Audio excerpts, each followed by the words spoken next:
السلام علیکم ورحمۃ اللہ وبرکاتہ۔ ایک دفعہ پھر ایک نئے ولاگ کے ساتھ آپ کی خدمت میں حاضر ہے۔ ہمارے آج کی ولاگ کا موضوع ہے اپاہج سیاسی نظام اور عطائی سیاستدان۔ ناظرین،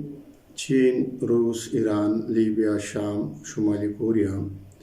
کیوبا اور عراق کے دفاعی اور اقتصادی نظام کو کنٹرول کرنے اور گریٹر اسرائیل منصوبے کو عملی جامہ پہنانے کے لیے مذکورہ ممالک کے پڑوس میں واقع ممالک کی حکومت سازی کے عمل کے اوپر امریکہ اور اس کے اتحادی کڑی نظر رکھتے ہیں۔ وہ ہر قیمت پر وہاں اپنی حمایت یافتہ حکومتیں قائم کرنے کی بھرپور کوشش کرتے ہیں۔ امریکہ اور اس کے اتحادی جمہوری نظام پر یقین رکھنے کا دعویٰ تو کرتے ہیں، لیکن جہاں جمہوری نظام ان کے مفادات سے متصادم ہو تو اپنے مفادات کی خاطر وہاں کی امریت اور بادشاہت قبول کرنے میں کوئی دیر نہیں لگاتے۔ مصر کے جنرل سیسی کا مارشل لا ہو، حسنی مبارک اور انور سادات کی ڈکٹیٹرشپ ہو، سعودی عرب، کویت اور عرب امارات کی بادشاہت ہو، پاکستان میں جنرل ایوب خان، جنرل ضیاء الحق اور جنرل مشرف کی فوجی امریت ہو،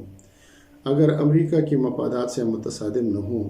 تو وہ قابل قبول بھی ہے اور جائز بھی۔ دوسری طرف مصر، تیونس اور الجزائر میں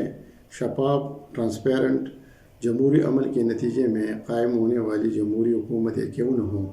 اگر جمہوریت کے نام نہاد دعوے داروں کے مفادات کے خلاف ہو تو ان کے ہاں ناقابل قبول بھی ہوگی اور ناجائز بھی۔ ناظرین، 1999 میں جب فوجی آمر پرویز مشرف نے نواز شریف کی جمہوری حکومت کو ختم کر کے اقتدار پر قبضہ کر لیا تو اس وقت کی امریکی صدر بل کلنٹن نے دورہ پاکستان کے دوران یہ کہتے ہوئے جنرل مشرف سے اس لیے ملاقات کرنے سے انکار کیا تھا کہ اس نے ایک جمہوری حکومت ختم کر دیا تھا، لیکن 9/11 کے واقعے کے بعد جب امریکہ کو پاکستان کی ضرورت پڑی تو پھر اسی آمر کو سینے سے لگا کر اس کے نافذ کردہ امریت کو بہترین طرز حکومت قرار دیا تھا۔ ناظرین، اہم جغرافیائی پوزیشن اور چین کے پڑوسی ہونے کے ناطے پاکستان کو علاقے میں بہت زیادہ اہمیت حاصل ہوئی ہے۔ چین اپنی مصنوعات کو براستہ پاکستان، وسطی ایشیا اور یورپ ممالکوں کے منڈیوں تک پہنچانے کی کوششوں میں مصروف ہے، جسے دیکھ کر امریکہ اور اس کے اتحادی ہر قیمت پر پاکستان کے اندر چائنا مخالف حکومت قائم کرنے کی سرتوڑ کوشش کر رہی ہے۔ پاکستانی سیاست پر اثر انداز ہونے کے لیے امریکہ اور اس کے اتحادی پاکستانی اداروں، سماجی تنظیموں، سول سوسائٹیز اور سیاسی پارٹیوں کے اندر اپنا اثر و رسوخ بڑھانے کی بھرپور کوشش کر رہی ہے۔ بدقسمتی سے عالمی اسٹیبلشمنٹ کا ہماری حکومتی اداروں اور سیاسی پارٹیوں کے اندر اثر و رسوخ اس حد تک بڑھ چکی ہے کہ اداروں کے ہائی پروفائل شخصیات اپنے پروموشن اور سیاستدان حکومت کے ایوانوں تک رسائی کے لیے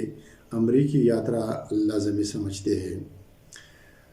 سب سیاسی پارٹیاں بین الاقوامی اسٹیبلشمنٹ کی نظر میں اپنی امیج بہتر بنانے کی دوڑ میں شریک ہیں۔ ناظرین، بین الاقوامی اسٹیبلشمنٹ پاکستانی حکمرانوں سے اپنی مرضی کے فیصلے کروانے کی غرض سے کسی بھی صورت پاکستان میں سیاسی اور اقتصادی استحکام نہیں چاہتی، تاکہ پاکستان کی سیاسی اور اقتصادی معاملات ان کی بیساکھیوں کے بغیر چلنے کے قابل نہ رہے۔ ناظرین، پاکستان پیپلز پارٹی اور مسلم لیگ ان تحریک انصاف کے سیاسی افق پر نمودار ہونے سے پہلے ملک کے مقبول ترین سیاسی پارٹیوں میں شمار کیے جاتے تھے، لیکن غیر جمہوری قوتیں ہمیشہ انہیں آپس میں لڑواتے رہے۔ آخرکار ان کی عقل کو ٹھکانے آ گیا۔ دونوں نے مل کر ملک میں سیاسی کلچر کو فروغ دینے کی خاطر میثاق جمہوریت پر اتفاق کیا، جس کی بدولت دونوں کو باری باری اپنی حکومت کے 5 سالہ ٹینیور پورا کرنے کا موقع ملا، جس سے ملک میں کچھ حد تک جمہوری کلچر فروغ پانے لگا۔ پیپلز پارٹی اور مسلم لیگ کا یہ طرز عمل مقتدر قوتوں کو پسند نہیں آیا اور اس نوزائیدہ جمہوری کلچر کو ٹھکانے لگانے کی خاطر تحریک انصاف کی شجری سیاست کو محکمہ زراعت کے ایک مشہور ماہر نباتیات نے فوجی فرٹیلائزر کھاد دے کر اتنا تناور درخت بنایا کہ پیپلز پارٹی اور مسلم لیگ دونوں کے پھلدار پودے اس کے زیر سایہ آ کر مزید پیداوار دینے کے قابل نہیں رہے۔ ناظرین، 2024 کے الیکشن سے پہلے اس مشہور ماہر نباتیات اینڈ کمپنی نے تحریک انصاف کے شجر سایہ دار کی الیکٹیبل اور سیاسی خانہ بدوشوں کی شمولیت کے ذریعے ایسی زبردست خراش و تراش کی کہ یہ شجر سایہ دار ایک سوکھے اور کمزور درخت میں تبدیل ہوا۔ تقریباً 3.5 سال حکومت کرنے کے بعد جب عمران خان نے حقیقی وزیر اعظم کا روپ ڈالنے کی کوشش کی تو غیر جمہوری قوتوں نے مولانا فضل الرحمان کے مہنگائی مکاؤ برانڈ مسالہ جات کی مدد سے ایک ایسی ذائقہ دار کھچڑی تیار کی کہ عدم اعتماد کے دسترخوان پر رکھتے ہی سارے الیکٹیبلز اور سیاسی خانہ بدوش اس پر ٹوٹ پڑے۔ کھچڑی کی تیاری میں معاونت کے بدلے مولانا فضل الرحمان کو نگران سٹپ میں ایک معقول حصہ تو ملا، مگر 2024 کے الیکشن میں فارم 47 کی وراثت سے انہیں مکمل طور پر محروم رکھا گیا۔ البتہ کھچڑی تیار کرنے میں معاونت کا اس کو یہ فائدہ ضرور ہوا کہ بنی گالہ سے نکلنے والے اکثر سیاسی خانہ بدوشوں نے جمعیت علماء اسلام کو ابو سفیان کا گھر سمجھ کر اس میں مسلسل پناہ لینے کی کوشش کی۔ جب غیر جمہوری قوتوں کے تمام تر کوششوں کے باوجود بھی 2024 کے الیکشن میں مسلم لیگ کو واضح برتری حاصل نہ ہوئی تو اس کمی کو پورا کرنے کے لیے نظر ضرورت کے تحت فارم 47 کا فارمولہ استعمال کر کے مسلم لیگ کے مردہ گھوڑے میں نئی روح کو دی گئی۔ گھوڑے کی کمزور صحت کو مد نظر رکھتے ہوئے پیپلز پارٹی اور MKM کے MNAs اور MPs کو اسے بطور ملٹی وٹامن سیرپ پلایا گیا۔ پیپلز پارٹی اور مسلم لیگ کے ساتھ مل کر عدم اعتماد پیش کرنے کی وجہ سے جمعیت کی سیاسی ساکھ بری طرح متاثر ہوئی، جس کی وجہ سے انہیں قومی اور صوبائی اسمبلی میں خاطر خواہ کامیابی نہیں ملی۔ الیکشن کے بعد غیر جمہوری قوتوں اور حکومت کے مسلسل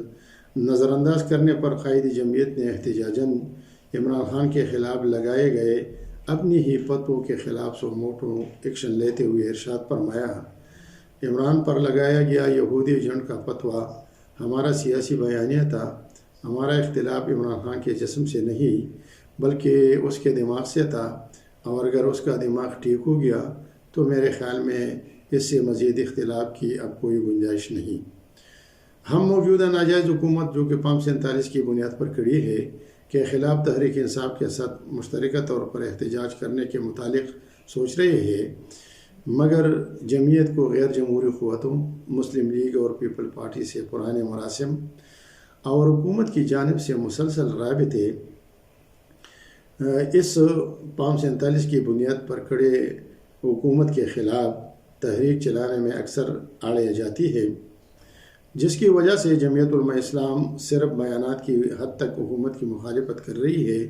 عملی طور پر تحریک چلانے میں اسے کوئی دلچسپی نہیں، جس سے ایسا دکھائی دیتا ہے کہ فارم 47 کی بنیاد پر بنائی گئی حکومت اپنا 5 سالہ ٹینیور پورا کرے گی اور اپنی مرضی کی ترامیم اور بلز بھی پارلیمنٹ سے آسانی پاس کرتے رہے گی، جس سے ملک کے اپاہج سیاسی نظام کی حالت مزید بگڑ جائے گی۔ ناظرین، اس میں کوئی دو رائے نہیں کہ جماعت اسلامی وہ واحد سیاسی و مذہبی پارٹی ہے جو عوامی خدمت اور جمہوریت پر مکمل یقین رکھتی ہے، ہر قسم کی موروثیت سے پاک ہے۔ پارٹی کے اندر احتساب کا ایک مضبوط سسٹم موجود ہے، قیادت اور کارکن کے درمیان کوئی فاصلہ نہیں، اپنے منشور پر سختی سے کاربن رہنے والی پارٹی ہے، ہر قسم کی کرپشن اور دوسرے اسکینڈل سے پاک ہے، جس کا اعتراف ملک اعلیٰ عدلیہ اور مخالفین بھی مختلف مواقع پر کر چکے ہیں۔ فرقواریت اور قوم پرستی پر یقین نہیں رکھتی، قومی مفاد کو ذاتی مفاد پر مقدم سمجھتی ہے، لکھے پڑھے مایوس نوجوان طبقے کے لیے امید کی کرن ہے۔ ناظرین، جس پارٹی میں اس قسم کے تمام تر خصوصیات موجود ہوں تو وہی پارٹی ملک کی خارجہ پالیسی کو اثر نو مرتب کر سکتی ہے، وہی پارٹی بین الاقوامی تعلقات کو آقا اور غلام کی بجائے برابری کی بنیاد پر استوار کر سکتی ہے، اور وہی پارٹی ملک کو سیاسی اور اقتصادی بحرانوں سے نکال سکتی ہے۔ ناظرین، جماعت اسلامی کے نومنتخب امیر حافظ نعیم الرحمن، جو کہ سیاسی بصیرت، مصمم ارادوں اور مضبوط اعصاب کے مالک ہے، میں یہ تمام طرح صلاحیتیں بدرجہ وتم موجود ہے۔ وہ ملک کی خارجہ پالیسی بیرونی دباؤ سے آزاد کرنے اور عالمی اسٹیبلشمنٹ کی بڑھتی ہوئی اثر و رسوخ کو کم کرنے کی صلاحیت رکھتا ہے۔ وہ ملک کے اس اپاہج سیاسی نظام جو سیاسی پارٹیوں اور غیر جمہوری قوتوں کے غلط تشخیص کی وجہ سے زندگی اور موت کی کشمکش میں انتہائی نگہداشت کی یونٹ میں بے یار و مددگار پڑا ہے، کی صحیح تشخیص کرنے کی صلاحیت رکھتا ہے۔ ہماری دعا ہے کہ اللہ تعالیٰ اس اپاہج مریض کو ایسا